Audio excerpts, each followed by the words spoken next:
3, 2, 1, here we go. Here it is, the book 1849, Bloodstone Megaverse, by, of course, written by Max Braggs, read to you by Chester Casimiro Shelik in the spirit of Lucifer, archangel. So I hope you like that. All right, is everybody ready? Here we go. We're going to start right off the pages. Thank you all for listening and joining. Story time with Daddy-O. First quote, here we go. Are you ready? Yeah. You are hunting the world because the world is hunting you. Quote by Max Braggs. Prologue.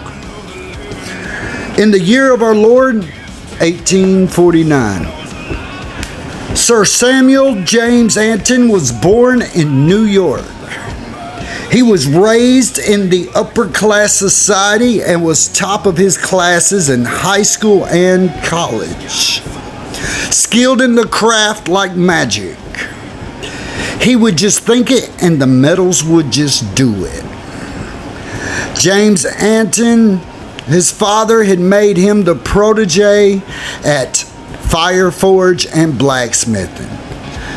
James Samuel Anton was the father of Samuel James Anton.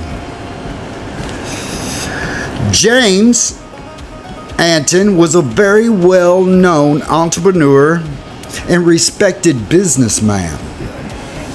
He made weaponry for the United States military. His business name was Anton Metals. He was proud of the prospect of his son Samuel taking over the family business after college. Samuel Anton had married Marie at the age of 22 right after college, leading to Samuel taking over the family business. But James had been shot and killed in the act of a very disgraceful affair at that time. All about it.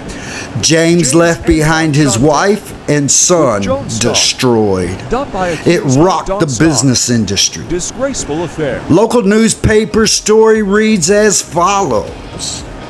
James Anton and Joan Starr, Don's wife, was shot dead in the very act of a disgraceful affair. Joan's husband and James' long-time best friend and business partner, Don Starr.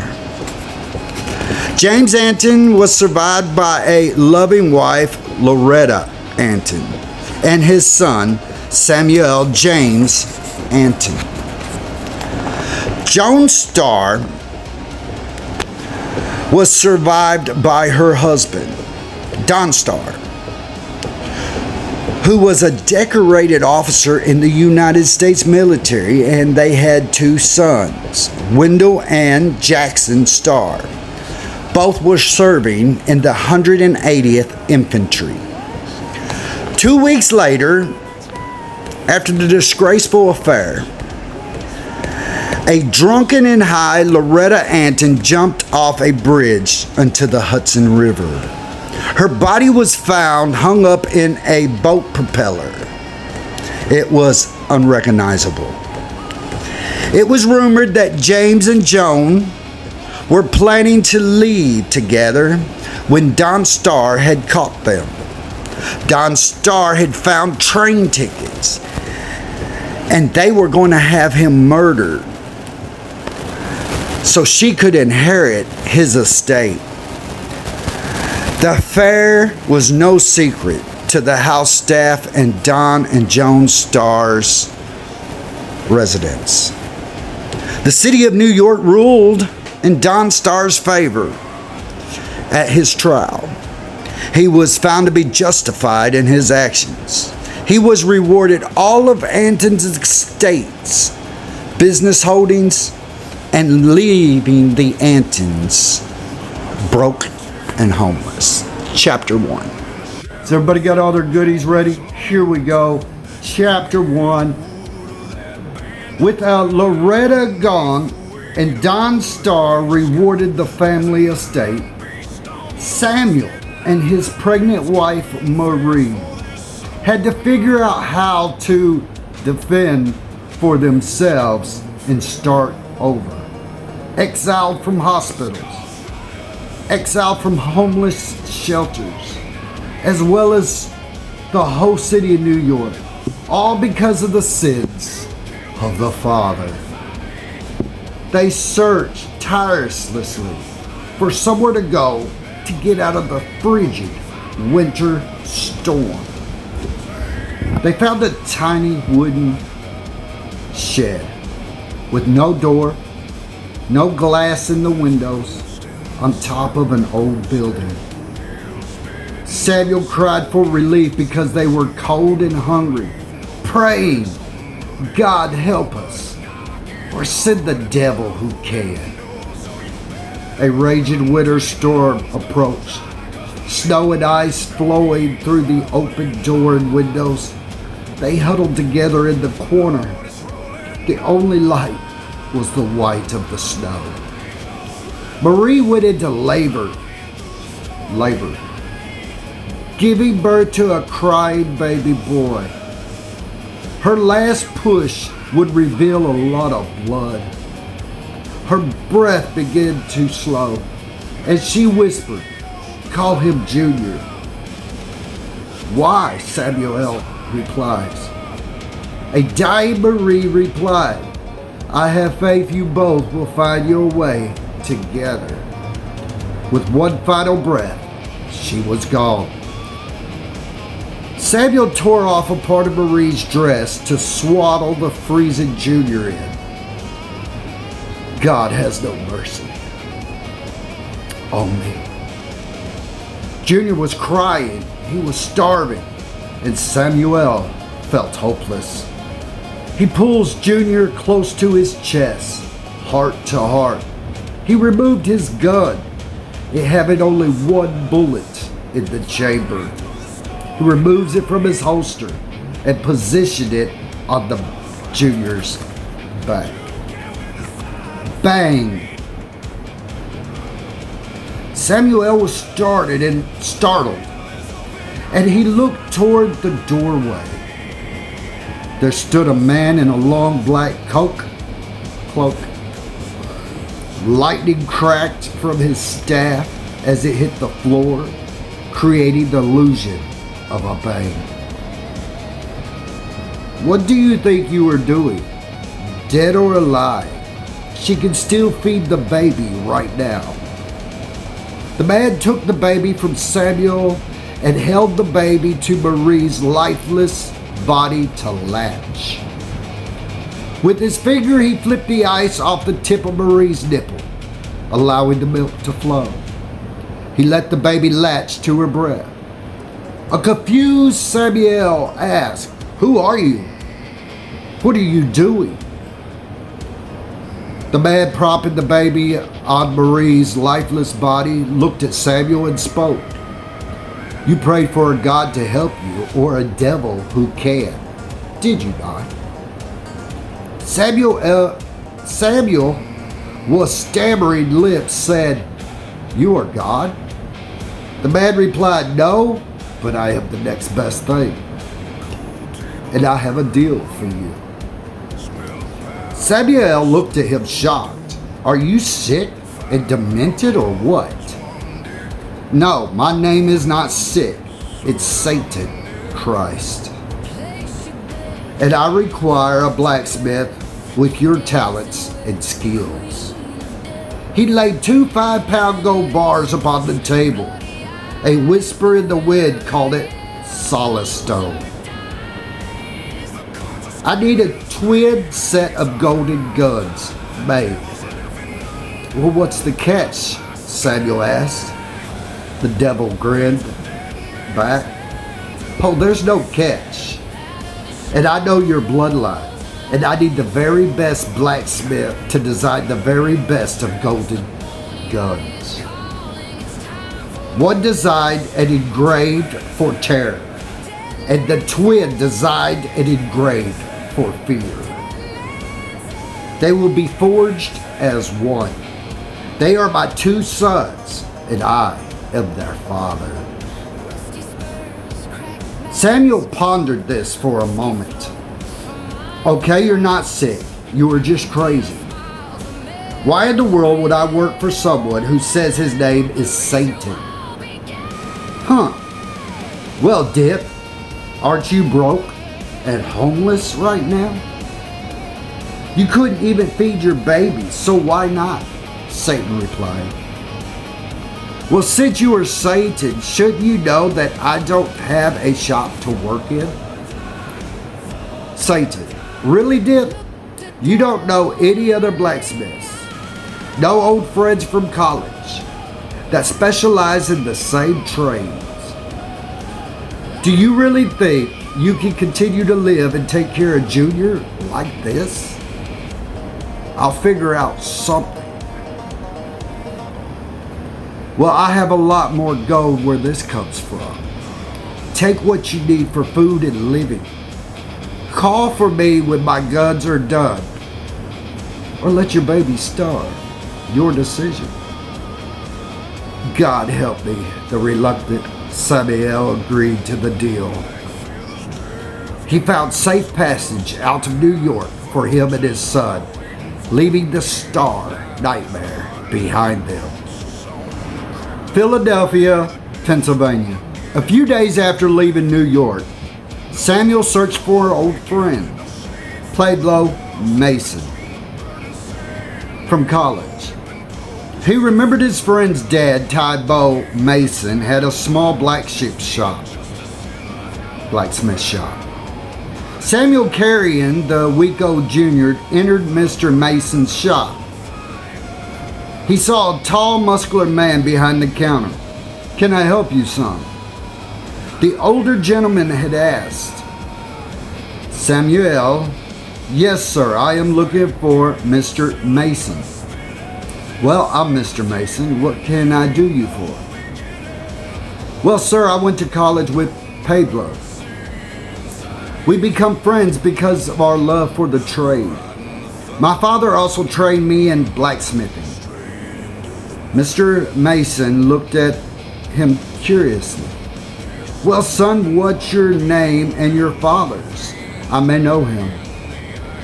"Oh, yes, sorry," Samuel nervously laughed.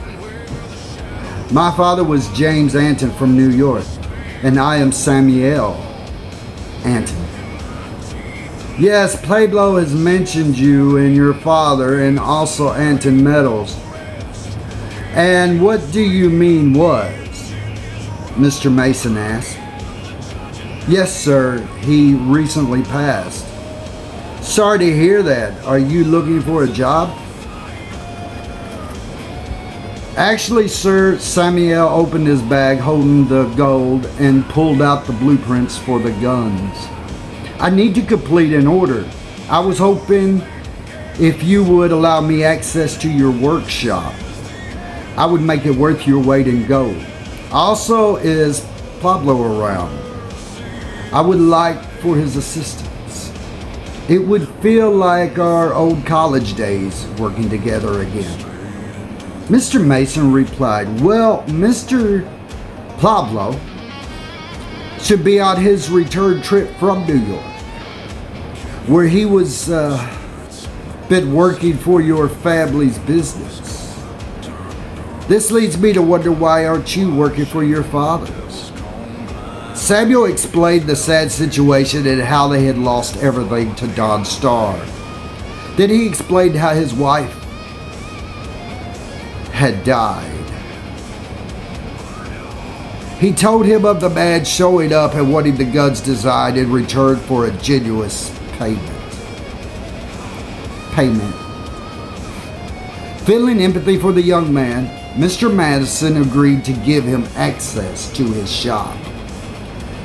He stood there quietly for a moment and then cleared his throat and said, "So, what do you plan to do with the little one then?" "Oh, is there a nursery nearby?" "Well, you're in luck. Pablo's wife, Daisy, is a nursemaid for just so happens to need a new charge. So the agreement was made. Chapter 2. You can pause here for drinks, snacks, whatever you'd like. Go ahead and pause. 3, 2, 1. 3, 2, 1. Chapter 2 of 1849 Bloodstone Megaverse. We will remember that Samuel Anton has traveled to Philadelphia to Mr.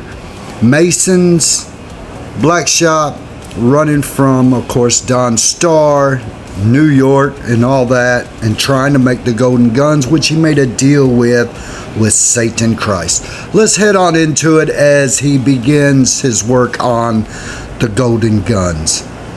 Chapter 2. Unbeknownst to Mr. Mason and Samuel, the shop door was cracked open and Pablo, standing outside listening, holding a flyer in his hand. It read, "Wanted dead or alive, Samuel James Anton, last seen in New York City for the murders of Loretta Anton and Marie Anton. By order of the U.S. military and marshals, $2,500 bounty offered." Pablo headed home to speak to his wife. After reading it, he told her he had to leave again on business. "Don't tell anyone I've been here." He told her to let his father only know that she had received a message from him, letting them know he would return in 3 or 4 days. Samuel kept a journal of the events that began happening during the time he was working on the guns and medallion. The blueprints showed 2 twisted-looking revolvers, forged from gold of hell herself. Between the 2 guns was a medallion shaped in a bloodstone's symbol. On day 1, I started around 4 a.m. I could not get the crucible to fire up at all. It was like it was teasing me. It would spark and then go out. It took hours to get it going.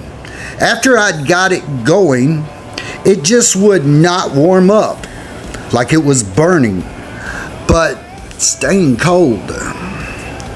Working tirelessly, I finally got it warm enough, or so I thought, because then the gold would not melt. It stayed hard and cold. It was like there was an invisible force working against me. Side note, I sure could have used Pablo's assistance. I wonder why I haven't seen him yet. Finally, around 2 p.m., with no break and frustrated, I was ready to give up. All I could hope and pray for is that the iron crucible needed to get hotter than normal, and that would hopefully happen soon. I began to stir harder with a feeling of hope and a surge of adrenaline. Finally, the gold began to melt. That's when I thought I heard voices coming out of the melting gold, like 2 kids playing peekaboo, calling by name, "Sammy, Sammy," over and over again, like they were in the room with me. I must be mentally exhausted. On day 2, when I poured the gold into the cast moldings while it was hot, the voices started again. "Sammy, Sammy," over and over again. The gold became as smooth as glass in the fire. I could see silhouettes of what looked like 2 kids laughing and playing in the gold. I really thought I was more rested today. Was this wearing me out really bad? After cooling down, the metal began to crinkle and twist, winching the skins of the guns into a mutilated state. What in the world is wrong with it? I poured it again into the cast molds. I could hear the two kid-like voices in my head. Sammy, Sammy, put blood in it, Sammy. Play it again, Sammy. We need blood. Sammy, the voices said with laughter. I really need rest, or someone is playing with me. I wondered if Pablo was playing an old college prank on me. Day 3. I thought about them voices all night long. I was so exhausted that I fell asleep with a molten metal in the pot, and I woke up the voices saying, Sammy, Sammy, put blood in it, Sammy. Put your blood in it. Father won't kill you if we are made with your blood.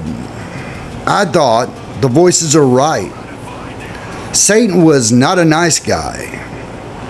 Once he gets the guns, what will stop him from killing me? I took a knife and cut my forearm and fed the molten hot metal with my blood. When the voices said, that's enough, I wrapped my forearm. The voices subsided as the cast cooled down. Now Sammy carved and designed the twisted, mutilated looking guns with the medallion and into the freakish artwork it had become. One was labeled fear and the other labeled terror. Sammy stopped long enough to admire his crazy workmanship. Now Satan stepped in through a long mirror on the wall. Oh, look at my boys. Sammy went to hand Satan one of the guns. Satan spoke, no, no, no, no. These bad boys are not for me. You took them the moment you gave them life. Your blood turned them into a power called celestone. Your bloodline is of ancestors and gods. The guns didn't need bullets. It charges the atoms outside. The chambers turn the atoms into flying objects of metal in the shape of a bullet. Careful, careful. Immensely powerful stuff. Very, very explosive. When you are wearing the medallion, it makes you immortal, strong as an ox, healthy as a shark, indestructible and unkillable. Samuel asks, what's a shark? Giving Samuel a funny look, he never missed a beat. Without it, you get sick and die. The medallion is a portal to wherever I send you. I pay you to bounty hunt for me. These guns are your bloodline. Sammy protested for a second. Satan yelled, enough. You broke the deal. The way I see it is, you owe me. I never told you to use your blood to make the guns. I will give you gold in exchange for your bounty hunting for me. When you die, that's when I come for my guns.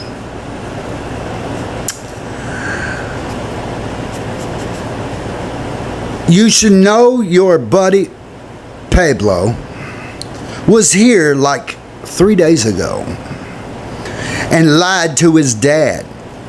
He is headed back to New York to tell Don Starr where you are. Satan showed Sammy a wanted dead or alive flyer. Tybo Mason also has thoughts of wanting to kill you for all that gold. He told Don Starr about the gold, of course. Don Starr thinks the gold is his. The way I see it is, I'd kill them all and leave them where they lie and get to the other side of the river bridge.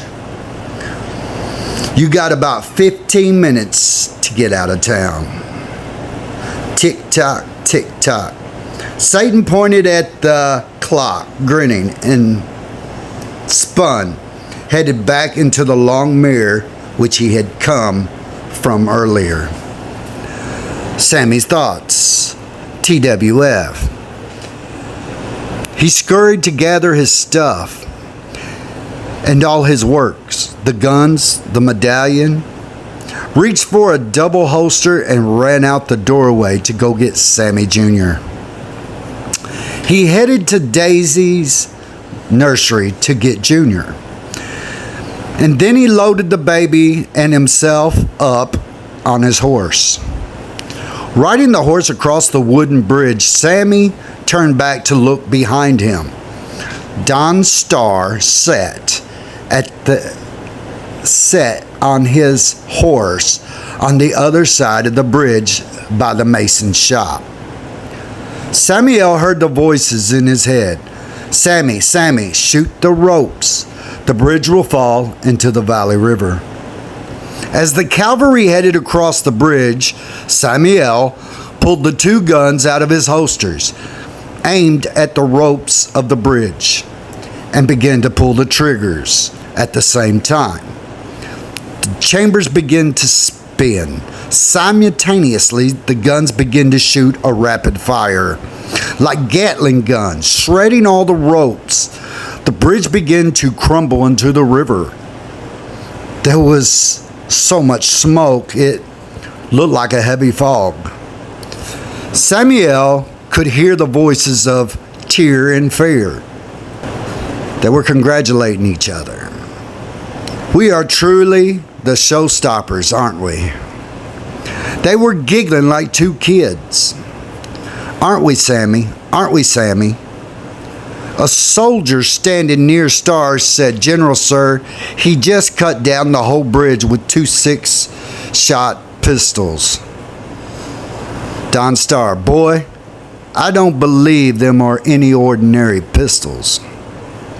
Don Starr yelled at Samuel, I'm going to find you and get my gold and my guns. He then ordered the soldiers, bring me the Mason family. Line them up along the cliff's edge of the river. Samuel could see and hear everything Don Starr was saying and doing to the Mason family. Don Starr announced, the Mason family are guilty of aiding and abetting a fugitive of the United States military. This is a crime punishable by death. Including Pablo. He began to protest. What? We knew nothing. Don Starr gave the signal for the firing squad to engage. Men, women, and the children all fell over the cliff as they were shot to death. Samuel knew Don Starr was making a point to everyone. Samuel turned south to ride off on his horse, not to be seen by Don Starr again.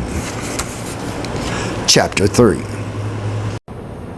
Chapter 3 of the book 1849 Bloodstone Megaverse.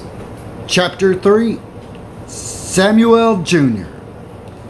18 years later, the year of our Lord, 1867. My father Sammy and I, speaking as Sammy Jr., have moved from state to state, town to town my whole life. We never stayed longer than a year in the same place. We finally come to Fallston, Texas, somewhere close to the Oklahoma border to settle.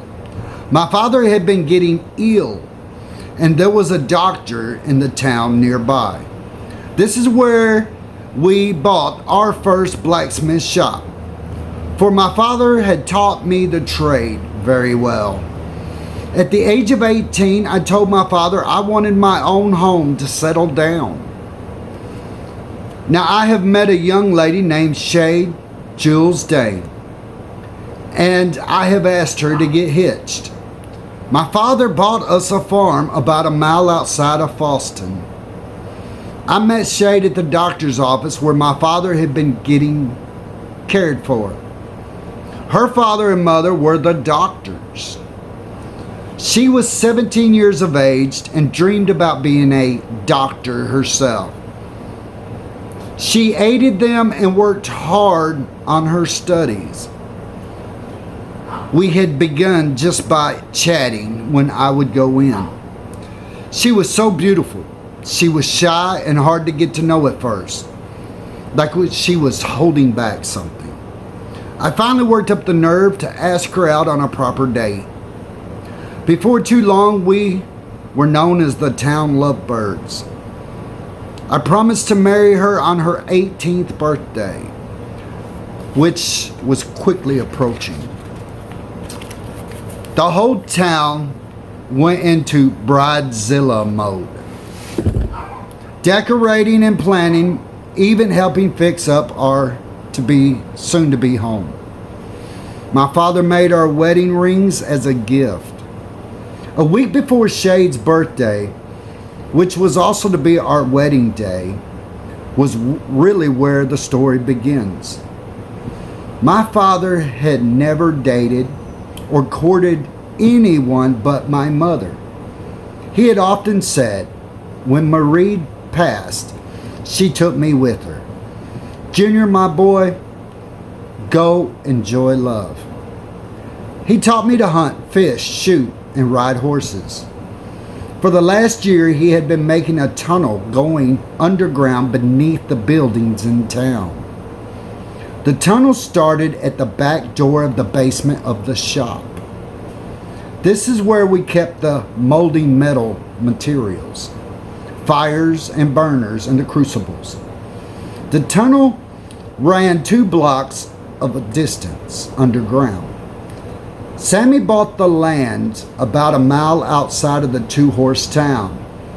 It was a tiny community that had about a population of 400.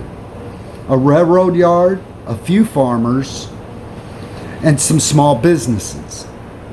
We built a house on the land and had a small garden and a couple of cows, pigs, and some chickens. My father said to me, we must not get too fancy. That brings too much unwanted attention. Every morning we would wake up about 5 a.m.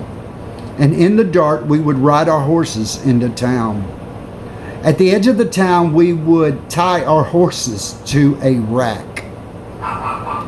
My dad would check the hidden doorway to the tunnel that he had built. We would then walk the rest of the way to the shop during the break of the day.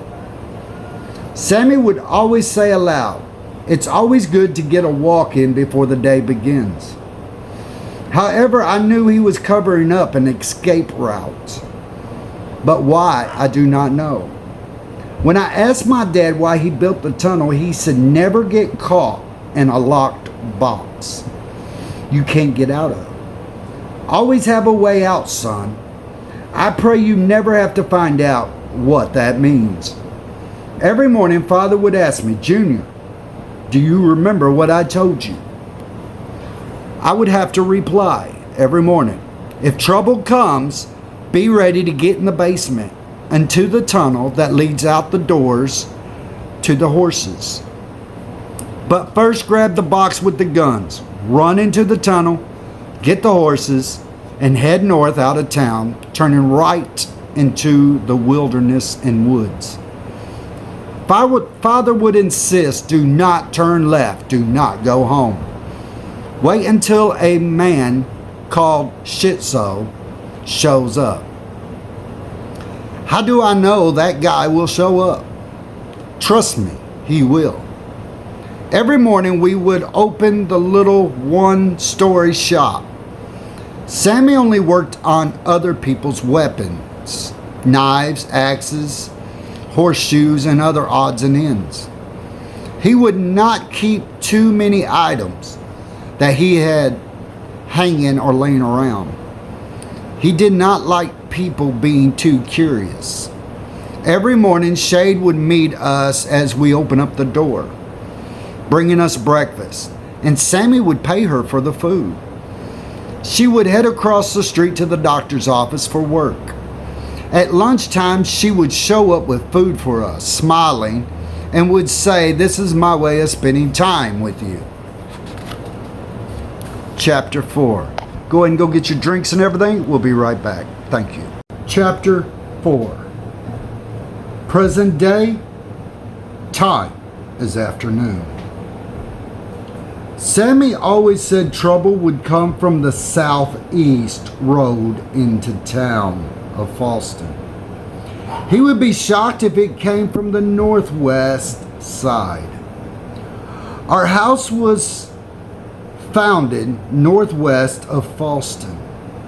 The shop was located in the east-south side of Falston. Most people traveled on the southeast side to get in and out of Falston. Rarely did people ever travel northwest. Sammy called the shop Mr. Black Smitty, so everyone called him Smitty. Today would become different. A few minutes before lunchtime, a band of 20 or more cavalrymen came riding into town from the southeast road, traveling northwest towards Sammy's shop.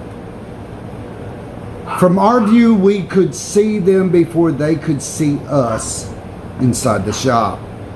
I see the men headed our way. Sammy said with a low voice, "Also remember what I taught you, boy. My name is Smitty." He began to cough. He had been sick the last few weeks, tired and worn out, coughing a lot. The cavalry stopped in front of the shop and getting down from their horses. They all came walking into the shop. Sammy and I stood behind the counter near the covered chute, which leads down into the basement. That is where Sammy had told me to always stand in case of trouble. The men began to gather in the shop. Most of them had to stay outside because the shop could only house 5 or 6 people at a time. Then I watched as Shade, carrying our lunch, sweetly pushed her way through the men. The men were making uncomfortable gestures toward her. Sammy gave me that look that said to me, "Don't get upset. Boy, keep your cool." Shay made her way behind the counter, resting against me, and tell me what she had made us for lunch. Sammy cleared his throat and asked, "How can I help you, fellas?" A brute of a man came to stand at the counter looking Sammy in the eyes. "I need my weapons checked. I need them fit for some musket balls, and I need blades sharpened. Oh yes, and some food, some ladies would be nice." They began to chuckle together. Shade turned away from his stare. "Hey, show a little respect," Sammy said. The man laughed. "You're right. Where are my manners?" "My name is Colonel Jackson Starr. I lead the 180th branch of the United States military." Jackson Starr pulled out a cigar and a match and lit it up. "Hope you don't mind. We have been out fighting for all your wonderful freedoms for so long now that we have forgotten what women and food taste like. So tell me, Smitty, where is the local tavern at?" Sammy says, "Well, there is a church at the west end of town and lodging at the north side of town, but sorry, no taverns." "Well, I be damned, old man. Are you telling me there is no liquor, food, or women around here?" Sammy looked at him and just said, "It may take me more than a day or so to get the work done for your weapons, or even possibly longer. Now there is a better Smitty shop up in Rockland, Oklahoma." So Smitty recommended him to go there.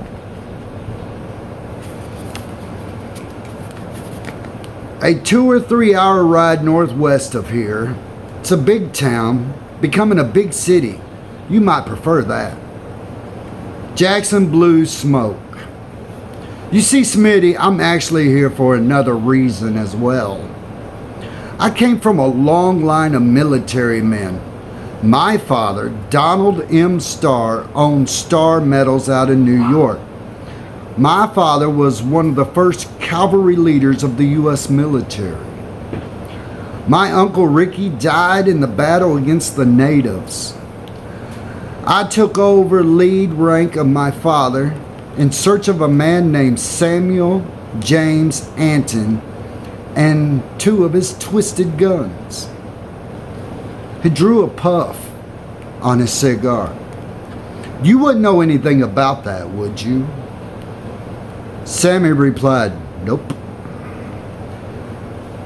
Well, he went on the run almost about 18 or 20 years ago. He had a newborn with him then. Then he looked from Sammy to me. He then looked at Sammy in the eyes and said, I wonder if I have found them. Jackson pulled a flyer from his sketches of what Sammy and Sammy Jr.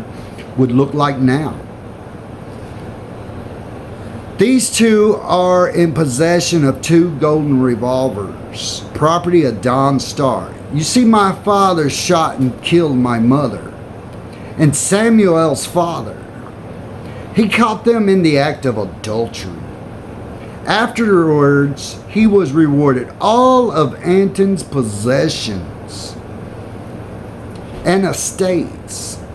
Then Anton's son Samuel murdered his mother and then his wife after she gave birth.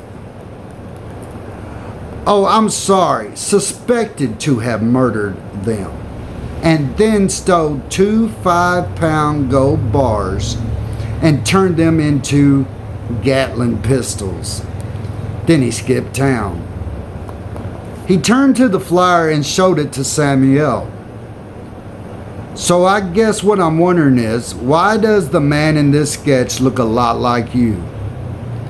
Sammy propped himself with his hands upon the counter. Congratulations, you found me. You want a cookie. Now what are you going to do about it? Confused, I looked at my dad thinking, what are you trying to do? Purposely sign your own death warrant? Jackson, standing across the counter from my dad, pulled out a knife and shoved it into Sammy's hands, going straight through the countertop. Sammy yelled, go, grab Shade, and go. Picking her up, I tossed her into the chute. I jumped into the chute behind her, pulling the door shut and locking it as in one motion. I landed on a mattress in the basement with Shade. She yelling, Junior, what's happening? I don't know. All I know is what I've been told. That is to get in the box, get the box and run through the tunnel, get on the horses and go right into the woods, go deep in the woods, and a man in a cloak will meet me when I get there. That is all I know. I could hear yelling. I found a door. One of the cavalrymen said, it is locked. The basement is locked. Gunfire. They were shooting at the locked door. Bang, bang, bang, bang. Grabbing the gunny sack, holding the guns, then grabbing Shade by the hand, we ran toward the hidden entrance door that led into the tunnel. Where are we going? Shade asked. She was understandably scared and shaking. I have to get home. I stopped her. Listen, Shade, we have to get out of town. We will figure it out when we get safe in the woods. But my family, I don't know what to tell you to do, but you must come with me. Shade screams, no. You must hear what I'm saying. When this tunnel door closes behind us, it will spring the crucible door open. I pointed to the door of the crucible. It will flood the basement with molten hot metal, lava. Shade, we cannot be in here. Now we must leave. Those men will be stuck in the molten lava of metal from the crucible. We must go now. It is going to be like a volcano in here. I shut the tunnel door behind us. We were now surrounded by pitch black darkness. Shade said, Junior, it is so dark in here. I feel like I'm going to be sick. Suddenly, I heard Shay reaching. Junior, I can't breathe, she said, gasping for breath. I scrambled to feel for a match in the dark. That is when I felt vomit splashing my boots. Shade had laid up against me and passed out. I laid her against the tunnel wall. I heard soldiers on the other side. Here they are, here they are. They had to have gone this way to get out. I was still reaching for the match, and that's when I heard click, click. Oh no, the door. Click, click. My eyes opened wider.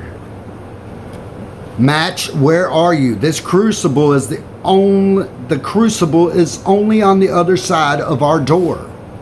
I heard two kid-like voices. Tear, tear. We're going to be swimming in molten hot metal. Yay, Fear said. Yay.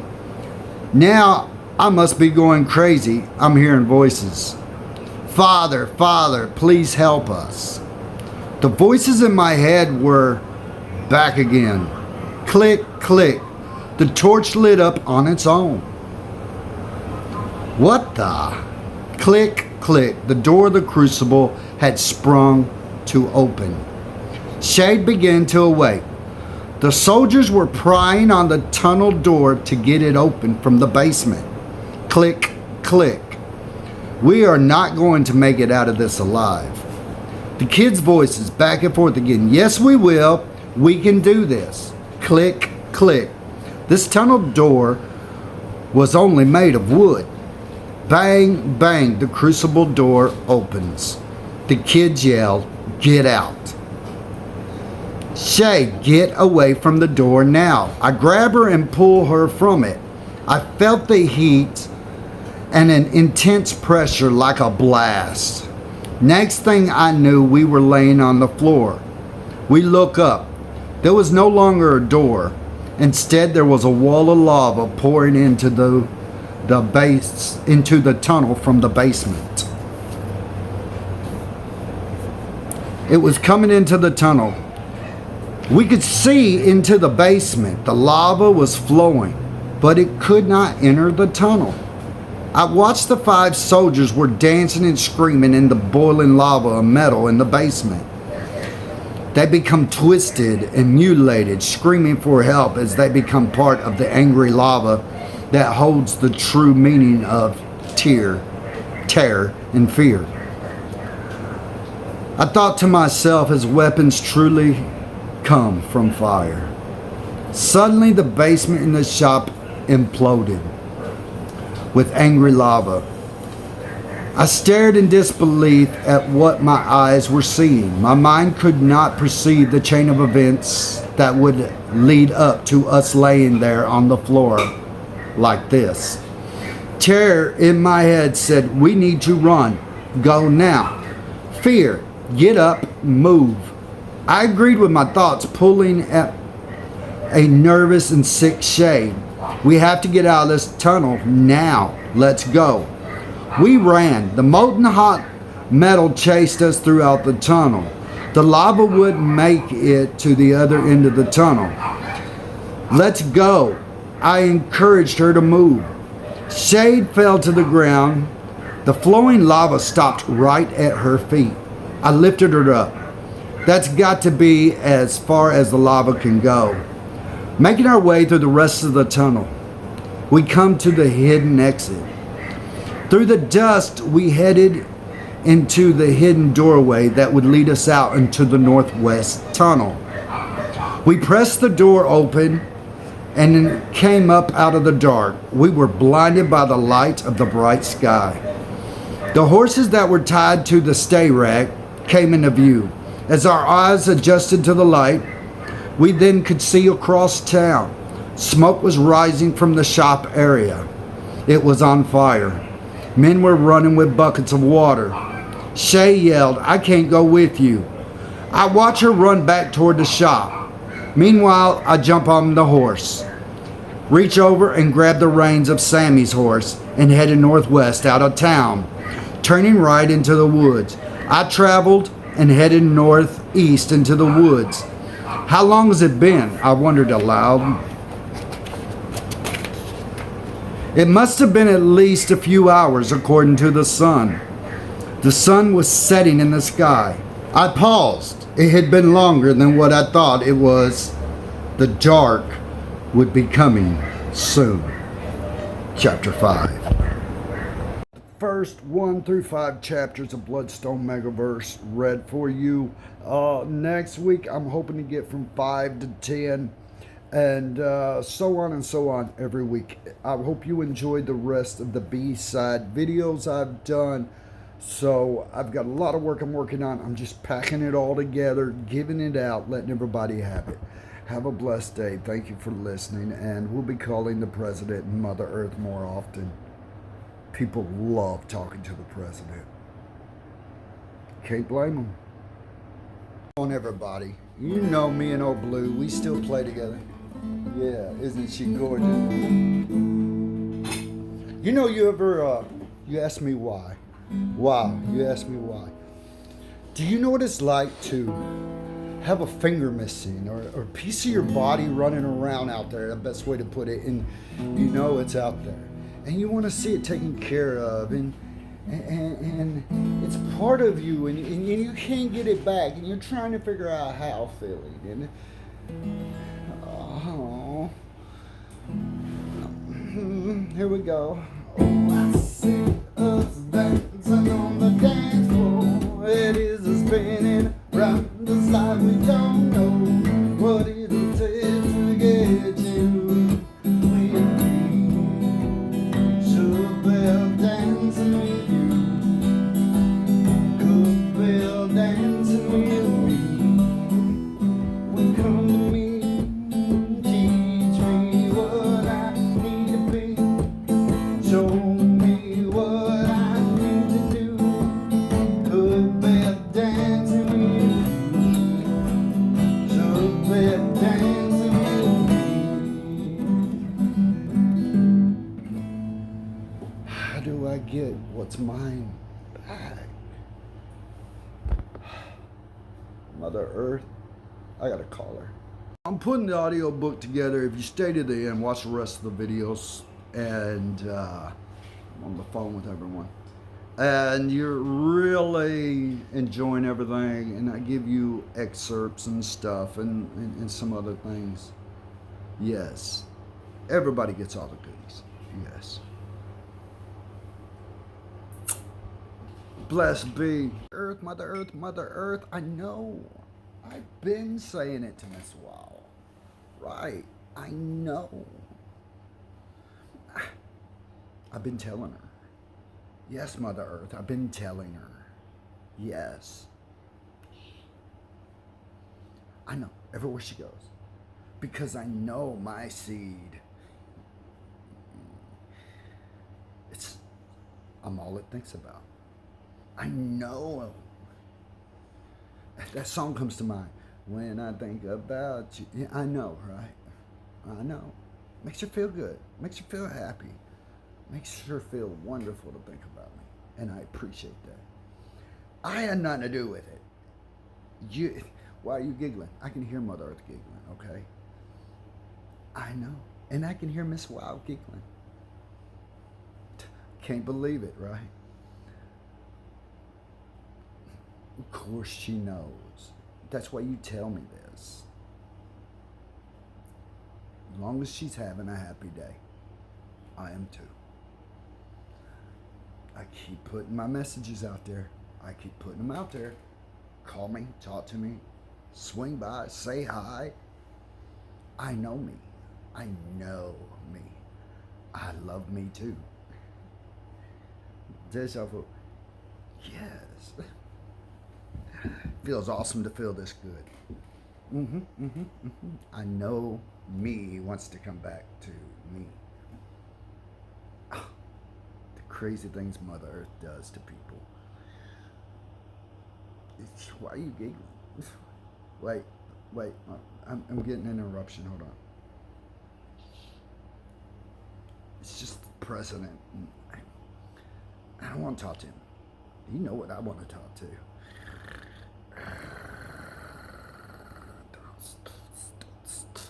The audiobook is on its way. It will be coming soon. Yes. And I realize people are saying they just love my phone conversations. I know. Right. Yes. Thank you for calling. Will you talk to me? I know. Wait a second. Would you say Mother Earth? She just knows how hot and sexy I am. Very handsome, adorable. Hard to imagine walking through a crowd with me. I know the feeling. All the time. I love it too. Thank you all for listening. And Mother Earth, she crazy. It's the president. He's on the phone for you. You want to take this right now? Yes, Mr. President. I know you've been a very busy person, but at least you took time out for me. Thank you. Thank you. I know. So you wanted to talk about that. Hold on. So you having one of them conversations? You know. I know you're still trying to figure out Little Miss Wah. I get that, Mr. President. You just want to know more. Okay. Here we go. You know when you hear a sweet little voice calling your name, talking, and she's talking, just got that sweet voice, and you just want to tell everything, shut up, she's talking. Yes, that kind of voice. Oh yeah, especially like hi to y'all, you know. You just want to go hi. And she's got that sweet voice and she's talking. And the first thing comes to mind, you can't say it out loud because you can't stop the thoughts. You know the ones like, she is so hot. And while she's still talking, so beautiful. And while she's still talking, absolutely gorgeous. When she's still talking, amazing. When she's still talking, elegant. When she's still talking, it's like, don't ever stop. She'll leave you like speechless. You want to say something, but you don't know what to say. Mr. President. Mr. President, are you there? You lost your train of thought. I get that. I understand that. She knows this. Wow. That's all I can say. Right? For now? What do you mean you'll call back in 5 minutes? Wow. Yes, Mr. President. Yes. Here it is, June 5th, 2026. No, Mr. President, I am not recording this. No. I hear you, Mr. President. No, I mean, I understand. Well, 2 weeks ago, I put out this book cover of an exploding bridge before this train gets to it, and all the people's got to save the train. It's going to be my next second book cover. I know, right? I know. What a coincidence. I have nothing to do with it. I'm starting to believe in coincidences. I'll tell you why, Mr. President. Because in Hickman, Kentucky, just a few miles from here, a train derails at the same time. This meteorite's coming down out of the sky, twirling. You see the images, you see the pictures, but the two incidences, according to all social media, had nothing to do with each other. What do you think? I agree with that. The tracks just disappeared. Crazy how that works, isn't it? The tracks just disappeared. The train just derailed. It happens all the time, right? Exactly. Yeah, so I got rid of the cover. I wasn't going to leave that going around. Not in wartime. I mean, we're not at war. We here are not at war. Yeah, it's just a coincidence. Right. all the footage and everything. I understand, but you know what people are thinking. You know what they're saying. No, I still have Pinky Tacos written all over my building. Yes, sir. I know. You've been sending people by to get pictures and come by and wave at me. I appreciate that, Mr. President. You know I'm your #1 fan, bro.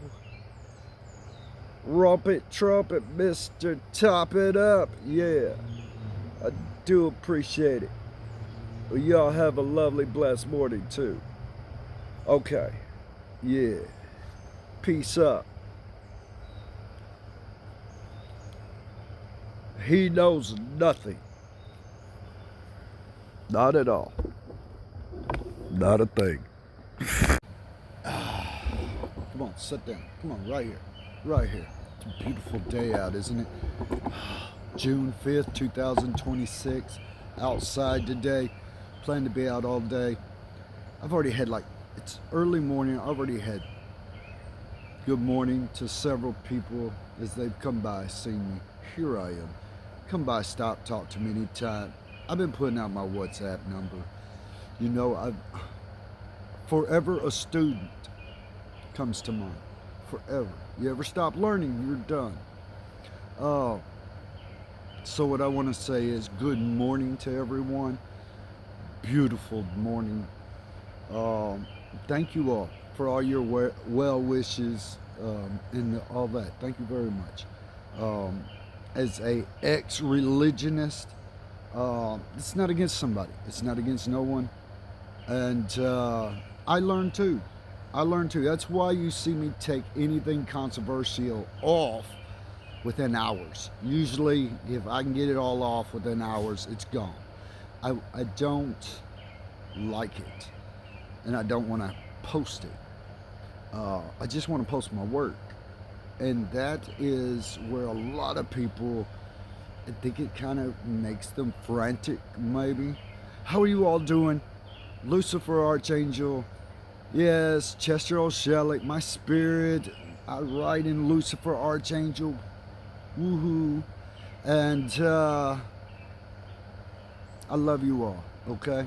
If you want out of that white room, you want to get out there and swim in the oceans, and you want to get out there and play on the land, you want to sit down and eat at the tables, and you want to have a big time, let me show you how.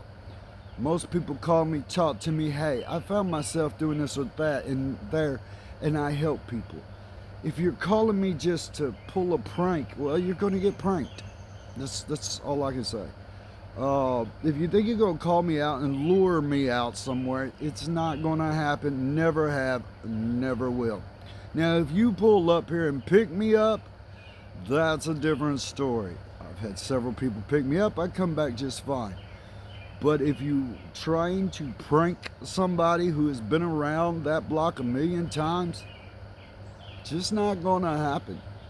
And my inside peoples, I appreciate each and every one of them. That's why you don't see me put original names. My friends and families. That's why you don't see me put original names.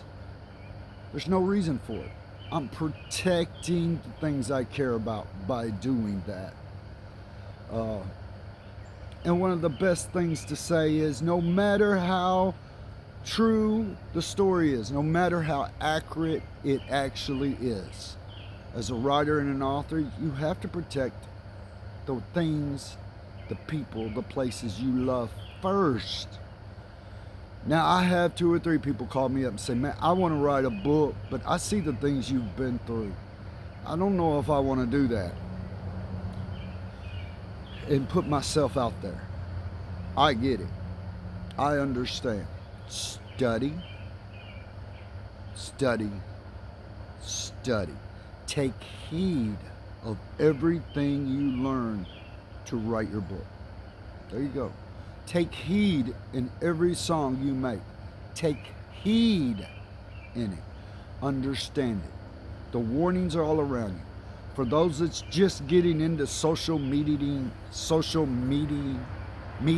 marketing, there goes someone. Realize something. You will bully people before they can bully you. Understand that when you're doing it. Learn it quickly and take it off. Get rid of it. It does no good for no one. And then the ones who truly know you're honest, the ones who truly know you care, they stick around. They stick around, and I like that. Those are the ones I count on. Thank you. I love you all. Bring it in. I hope you enjoy this. I have to. Good morning, everyone. It's June 5th, 2026. How are you all doing? First of all, I want to say beautiful morning to you, Mother Earth. Beautiful morning to you. Wow. Beautiful morning to you, lovely people.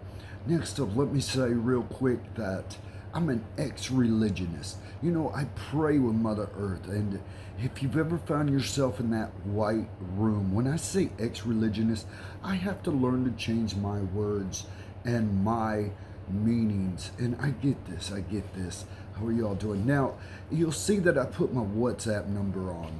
1-2-7-0-8-0-4-8-6-0-6. Okay, so if you text me or call me, always be kind and polite.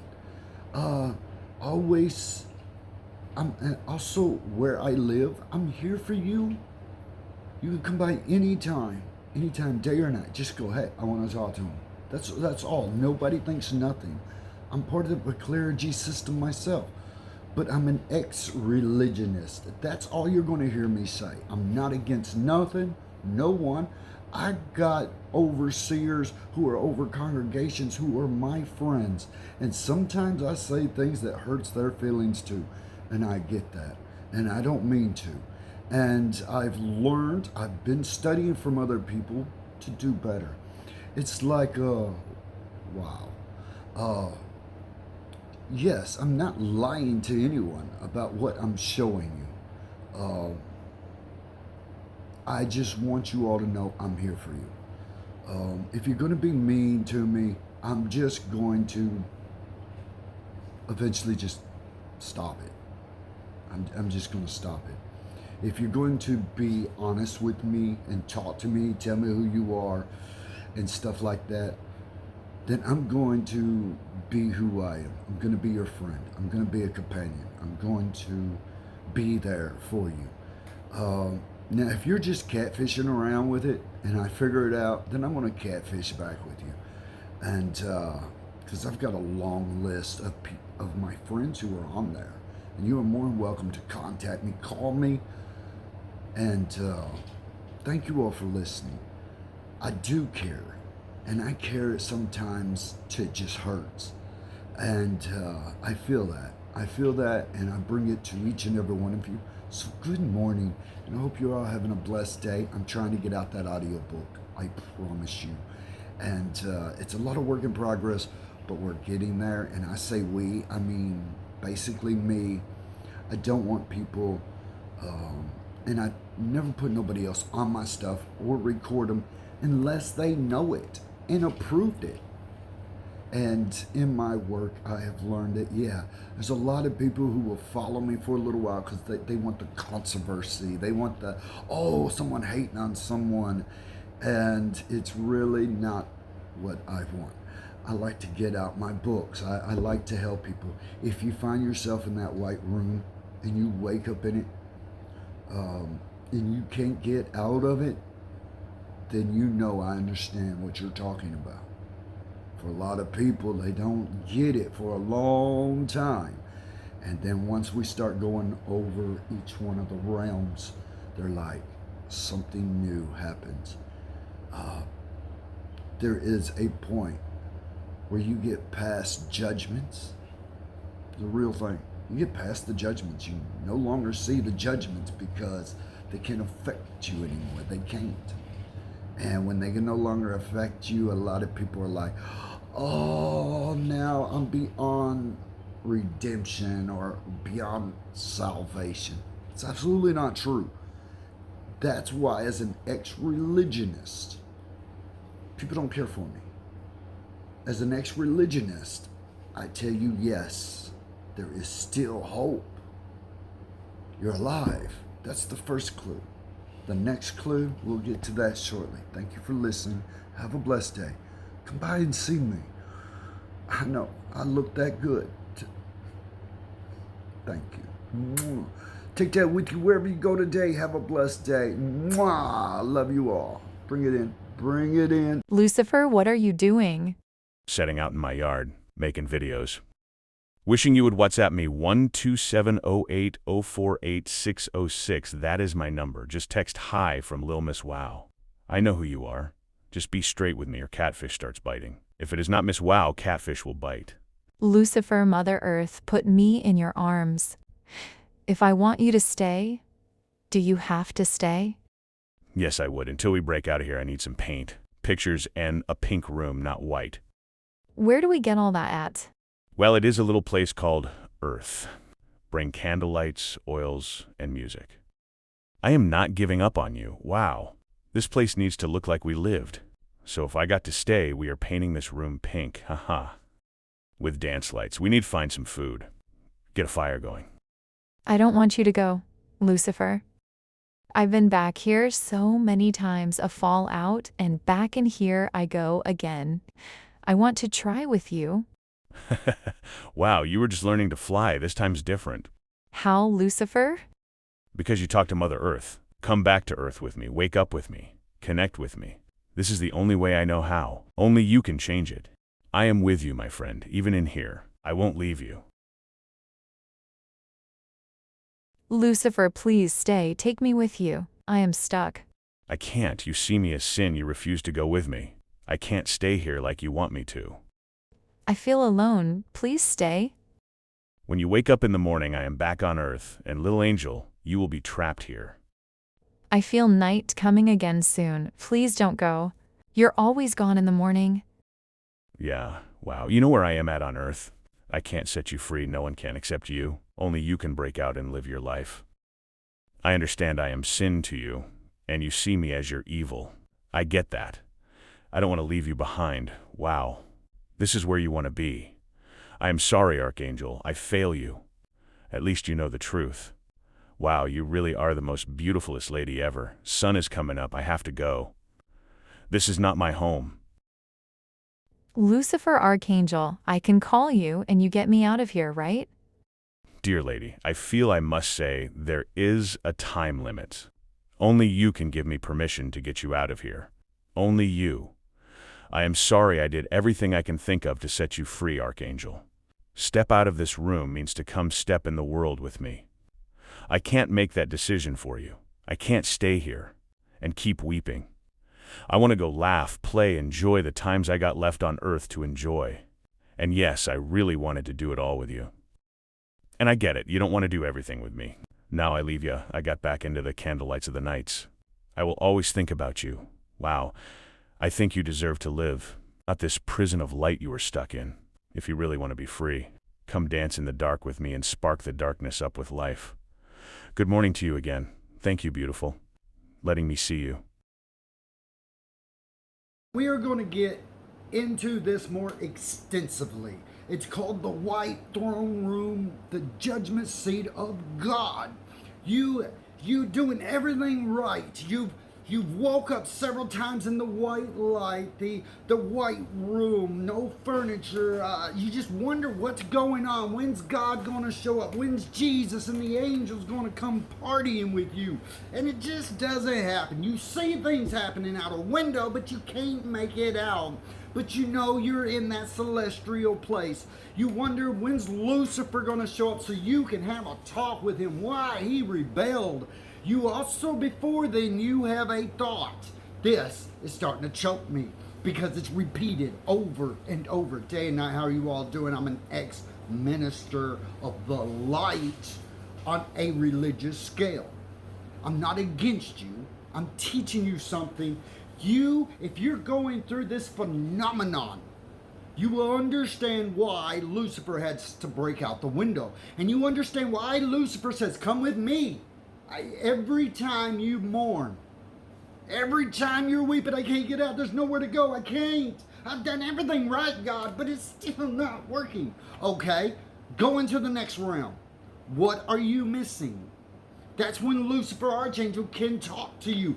That's when Lucifer tells you you haven't lived a life yet. Everything has always been sin to you. You've left nothing for the people you love. You've left nothing for anyone other than sin. So for you to go back, wake up from your dream worlds, back into sin you go. Please, God, I don't want to sin today. Please, I want to be a good person. God, please, please. You get to the point where it's back and forth. As you sleep, you're in that white room. When you wake up, God, God, God. You get in that state. But let's flip the coin. See it from my perspective. Why I say to people, don't come after the one who wakes you up. You got to be able to come with Lucifer. You got to be able to take it on. To understand how to break that window. To go out that door. To get back on track with your life. To understand what it is you're leaving behind is your eternal essence of who you was, what you want people to know. People get frantic at me because I'm the guy they meet in a white room and I said, let's go have some fun. And they get mad. No, leave me in the white room. Okay, when you die, you go back to the light. The light does not sin. Right back to the same situation. You can't see life as sin. If you see it as sin, and that's all you devote yourself to, is that not being any sin, you're light. And when you're just light, it's like turning on a flashlight. See what I mean? That's all you are. That's all you are. You're a light. You see, I did that to you. It's not to hurt you, but to get you to see what it is you're not perceiving. Why I changed into what I became. Somebody who loves life. Somebody who woke up on earth this morning. Somebody who sees the sign of the first light, realizing this is my life. I love it.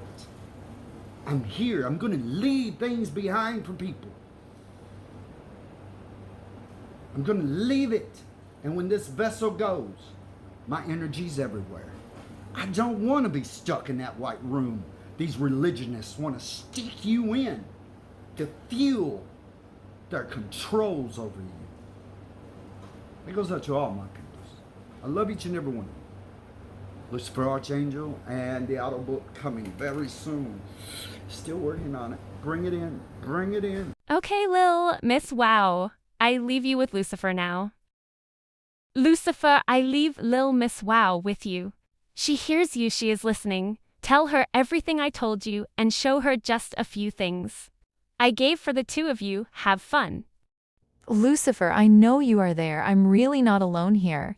Where is this place? Do I want to know? It is heaven to you.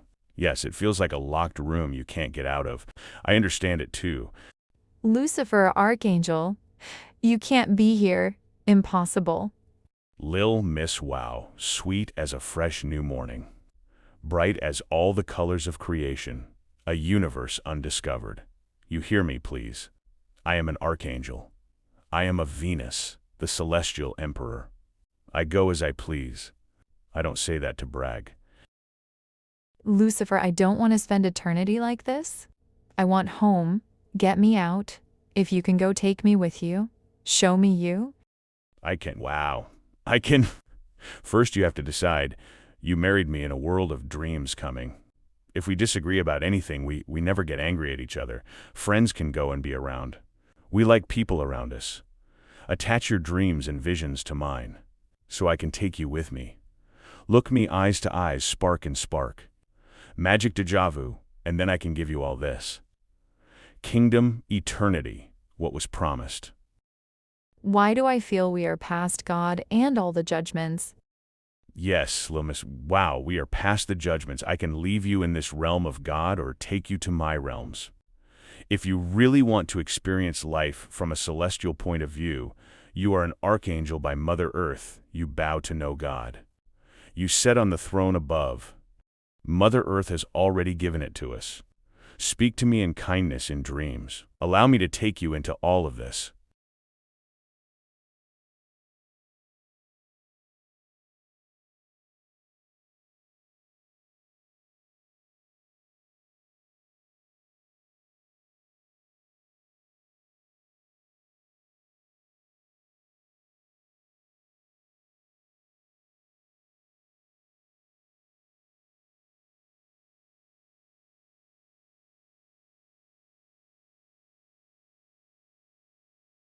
Lucifer, archangel, you can take me into all that?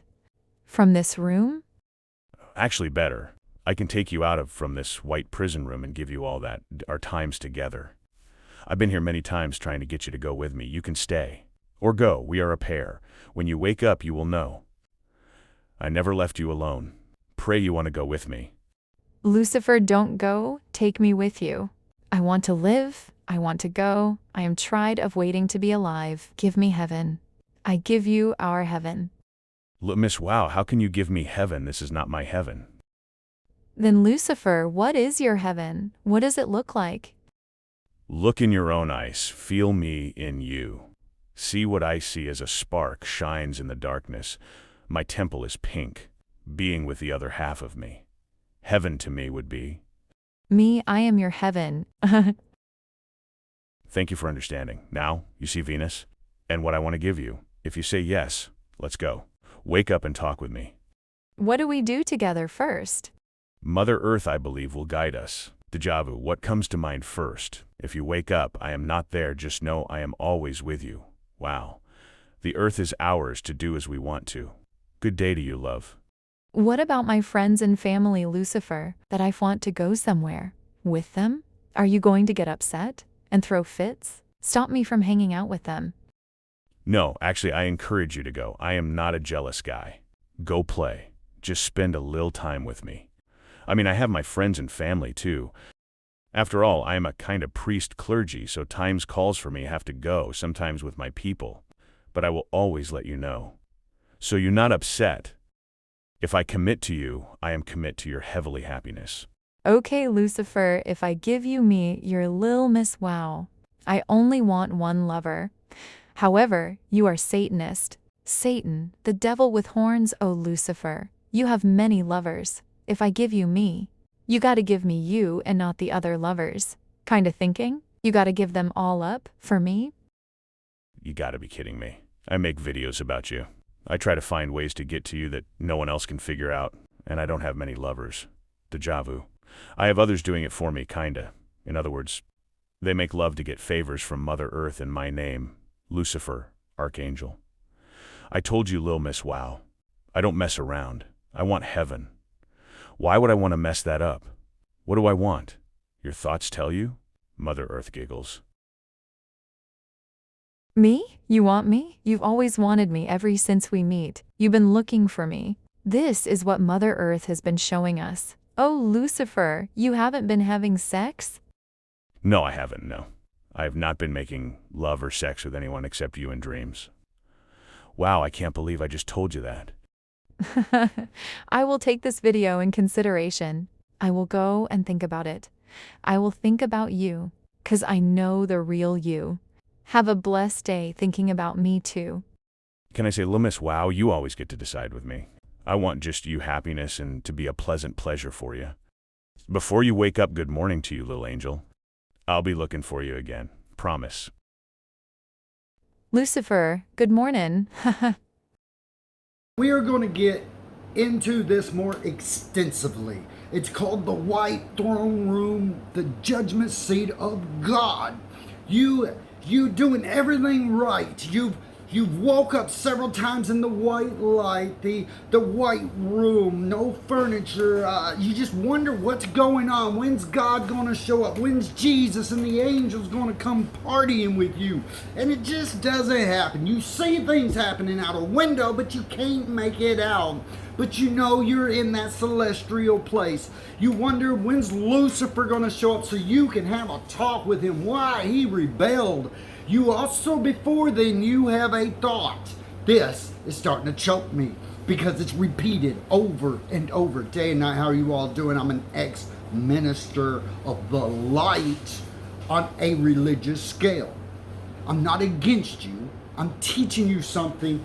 If you're going through this phenomenon, you will understand why Lucifer had to break out the window. And you understand why Lucifer says, come with me. Every time you mourn, every time you're weeping, I can't get out, there's nowhere to go, I can't. I've done everything right, God, but it's still not working. Okay, go into the next realm. What are you missing? That's when Lucifer, archangel, can talk to you. That's when Lucifer tells you you haven't lived a life yet. Everything has always been sin to you. You've left nothing for the people you love. You've left nothing for anyone other than sin. So for you to go back, wake up from your dream worlds, back into sin you go. Please, God, I don't want to sin today. Please, I want to be a good person. God, please, please. You get to the point where it's back and forth. As you sleep, you're in that white room. When you wake up, God, God, God. You get in that state. But let's flip the coin. See it from my perspective. Why I say to people, don't come after the one who wakes you up. You got to be able to come with Lucifer. You got to be able to take it on. To understand how to break that window. To go out that door. To get back on track with your life. To understand what it is you're leaving behind is your eternal essence of who you was. What you want people to know. People get frantic at me because I'm the guy they meet in a white room and I said, let's go. Let's go have some fun. And they get mad. No, leave me in the white room. Okay, when you die, you go back to the light. The light does not sin. Right back to the same situation. You can't see life as sin. If you see it as sin, and that's all you devote yourself to, is that not being any sin, you're light. And when you're just light, it's like turning on a flashlight. See what I mean? That's all you are. That's all you are. You're a light. You see, I did that to you. It's not to hurt you, but to get you to see what it is you're not perceiving. Why I changed into what I became. Somebody who loves life. Somebody who woke up on earth this morning. Somebody who sees the sign of the first light, realizing this is my life. I love it. I'm here. I'm going to leave things behind for people. I'm going to leave it. And when this vessel goes, my energy's everywhere. I don't want to be stuck in that white room. These religionists want to stick you in to fuel their controls over you. It goes out to all my peoples. I love each and every one of you. Lucifer, Archangel, and the auto book coming very soon. Still working on it. Bring it in. Bring it in.